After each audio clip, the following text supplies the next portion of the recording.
गुरु दुर्गे मैया की जय।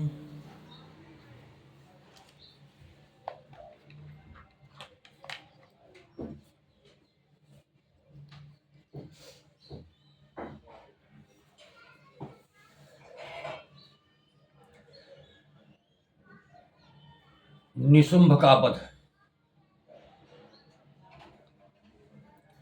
राजा ने कहा, ऋषिराज, अपने रक्त बीज के वध से संबंध रखने वाला वृतांत मुझे सुनाया। अब मैं रक्त बीज के मरने के पश्चात क्रोध में भरे हुए शुंभ व निशुंभ ने जो कर्म किया वो सुनना चाहिए। महर्षि मेधा ने कहा, रक्त बीज के मारे जाने पर शुंभ और निशुंभ को बड़ा क्रोध आया और अपनी बहुत बड़ी सेना का इस प्रकार सर्वनाश होते देखकर निशुंभ देवी पर आक्रमण करने के लिए दौड़ा। उसके साथ बहुत से बड़े बड़े असुर देवी को मारने के वास्ते दौड़े और महापराक्रमी शुंभ अपने सेना सहित चंडिका को मारने के लिए बढ़ा। फिर शुंभ और निशुंभ का देवी से घोर युद्ध होने लगा। वो दोनों असुर इस प्रकार देवी पर बाण फेंकने लगे जैसे मेघों से वर्षा हो रही हो। उन दोनों के चलाए हुए बाणों को देवी ने अपने बाणों से काट डाला और अपने शास्त्रों की वर्षा से उन दोनों दैत्यों को भीषण चोट पहुंचाई। निशुंभ ने तीक्ष्ण तलवार और चमकती हुई ढाल लेकर देवी के सिंह पर आक्रमण किया। अपने वाहन को चोट पहुंचाई हुई देखकर देवी ने अपने क्षुरप्र नामक बाण से निशुंभ की तलवार व ढाल दोनों को ही काट डाला। तलवार और ढाल कट जाने पर निशुंभ ने देवी पर शक्ति का प्रहार किया। देवी ने अपने चक्र से उसके दो टुकड़े कर दिए। फिर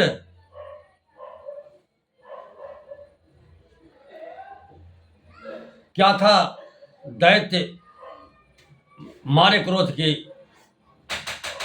जल भुन गया और उसने देवी को मारने के लिए उनकी ओर शूल फेंका, किंतु देवी ने अपने मुक्के से उसको चूर चूर कर डाला। फिर उसने देवी पर गदा से प्रहार किया। देवी ने त्रिशूल से गदा को भस्म कर दिया। उसके बाद वो फरसा हाथ में लेकर देवी की ओर लपका। देवी ने अपने तीखे बाणों से उसे धरती पर सुला दिया। अपने पराक्रमी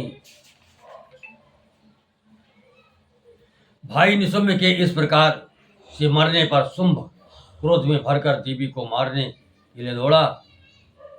वो रथ में बैठा हुआ उत्तम आयुधों से सुशोभित अपने 8 बड़ी बड़ी भुजाओं से सारे आकाश को ढके हुए था। शुंभ को आते देखकर देवी ने अपना शंख बजाया और धनुष की टंकार का भी अत्यंत दुस्साह शब्द किया। साथ ही अपने घंटे के शब्द से संपूर्ण दिशाओं को व्याप्त कर दिया। इसके पश्चात देवी के सिंह ने भी अपनी दहाड़ से आकाश, पृथ्वी और 10 दिशाओं को पूरित कर दिया। तदंतर आकाश में उछलकर काली ने अपने दोनों हाथों को पृथ्वी पर पटका। उसके ऐसा करने से जो शब्द हुआ उससे पहले के सारे शब्द शांत हो गए। इसके पश्चात शिवदूती ने असुरों के लिए भय उत्पन्न करने वाला अट्टहास किया, जिसे सुनकर सब दैत्य थर्रा उठे। अंबिका ने, अरे दुष्ट, खड़ा रह, कहा तो आकाश में सभी देवता जय हो बोल उठे। शुंभ ने ज्वालाओं से युक्त एक अत्यंत भयंकर शक्ति छोड़ी जिसे देवी ने अपनी महोल महोल्क नामक शक्ति से उसे काट डाला। हे राजन, देवी के छोड़े बाणों को शुंभ ने अपने बाणों से सैकड़ों और हजारों टुकड़ों में परिवर्तित कर दिए। इसके पश्चात जब चंडिका ने क्रोध में भरकर शुंभ को त्रिशूल से मारा तो वह मूर्छित होकर पृथ्वी पर गिर पड़ा। जब उसकी मूर्छा दूर हुई तब वो धनुष लेकर आया और अपने बाणों से उसने देवी काली और सिंह को घायल कर दिया। फिर उस राक्षस ने 10,000 भुजाएं धारण करके चक्रादि आयुधों से देवी को आच्छादित कर दिया। तब भगवती दुर्गा ने कुपित होकर अपने बाणों से उन चक्रों तथा बाणों को काट डाला। देवताओं को दुखी करने के लिए वाले निशुंभ को त्रिशूल हाथ लिए हुए आता देखकर चंडिका ने अपने शूल से उसकी छाती को चीर डाला। उसकी छाती में से एक उस जैसा ही महापराक्रमी दैत्य ठहर जा कहता हुआ निकला। उसको देखकर देवी ने बड़े जोर से ठहाका लगाया और उसका सिर अपनी तलवार से काट डाला। सिर के कटने के साथ ही वो पृथ्वी पर गिर पड़ा।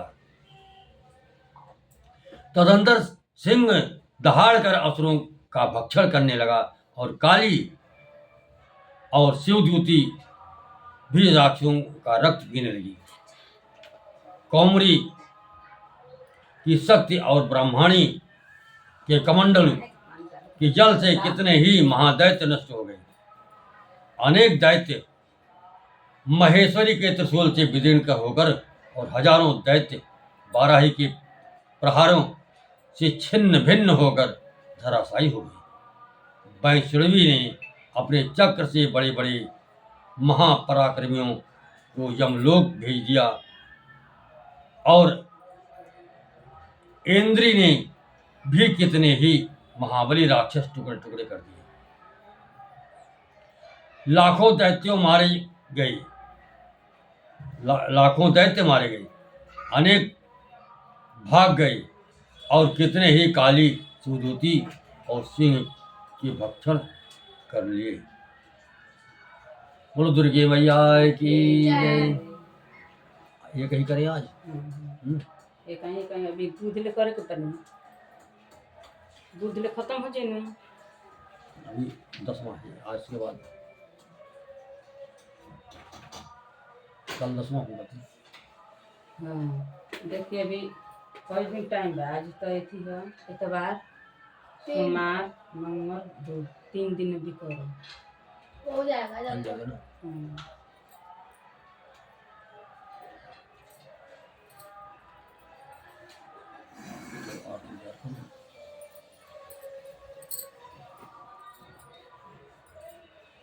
जी डिब्बा